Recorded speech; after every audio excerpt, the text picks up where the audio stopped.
네, 여러분 안녕하세요. 반갑습니다. 오늘도 여러분들과 시장에 관한 이야기를 좀 나눠볼까 해서 이렇게 영상을 켜게 됐습니다. 요즘에 주식시장 대응하기 너무나 힘드실 것 같아요. 실제로 간밤에 뉴욕 증시 같은 경우에도 큰 폭으로 하락하면서 초심 자체가 굉장히 안 좋아진 분위기였는데요.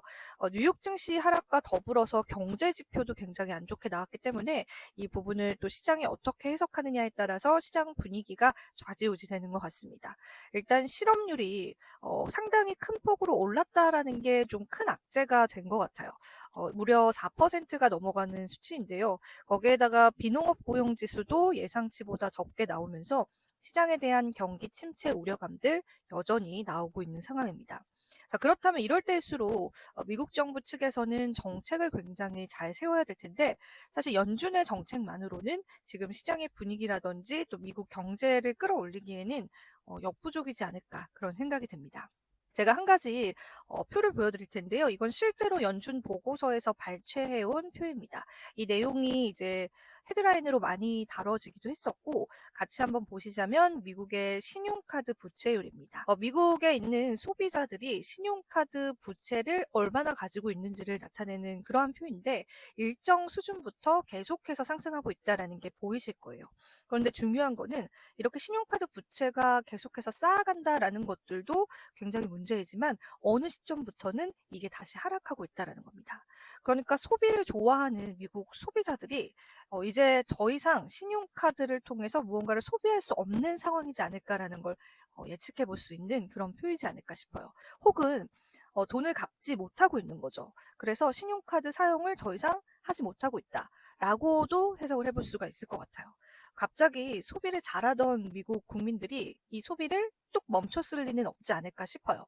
그리고 이제 미국 같은 경우에는 국가 부채도 계속해서 늘어가고 있잖아요. 그래서 이런 부분들도 대두가 되게 된다면은 이거는 이제 투자 시장 문제가 아니라 어떤 재정적인 문제들도 아마 수면 위로 올라오지 않을까. 그렇게 예상하는 경제학자들도 상당히 많았습니다.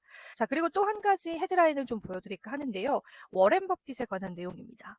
워렌 버핏이 최근 들어서 주식을 매각했다라는 소식이 들려왔는데요. 이게 어떤 내용인지 좀 자세히 한번 살펴보겠습니다. 버핏이 운영하고 있는 버크셔 해서웨이가 간밤에 애플 주식을 50% 이상 매각을 했고요. 그뿐만이 아니라 뱅크 오브 아메리카의 주식도 많이 덜어냈습니다. 이게 2024년 1분기 포트폴리오인데요. 여기서 애플과 뱅크 오브 아메리카의 포트폴리오가 더 줄어들었다라고 보시면 될 것 같습니다. 그래서 사실 이 애플을 팔았다라는 것들 때문에 이제 기술주에 더 이상 투자할 타이밍이 아니다라고 보는 시선들도 있고요.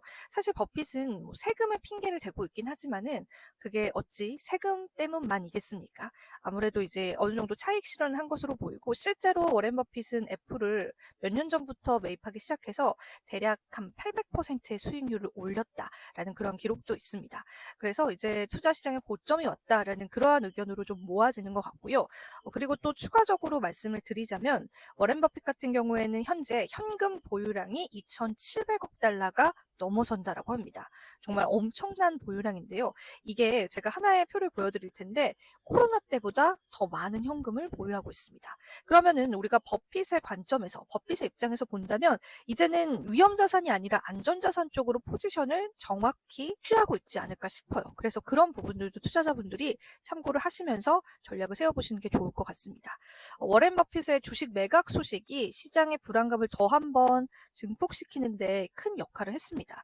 그래서 우리 투자자분들께서는 이게 꼭 뉴욕 시장뿐만 아니라 이게 국내 시장에서도 영향을 미치고 또 크립토 시장에서도 영향을 미치기 때문에 전략을 세울 때 보다 꼼꼼히 세우셔야 될 것 같고요.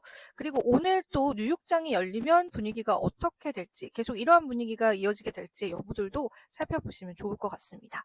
자, 그래서 오늘 좀 글로벌 뉴스들 두 가지를 통해서 여러분들에게 좀 관련한 내용을 전달해드렸고요. 도움이 되셨을 시간이길 바라면서 우리 이렇게 힘든 시장 같이 힘냈으면 좋겠습니다. 저는 다음에 더 좋은 정보들로 찾아뵙도록 할게요. 여러분, 안녕!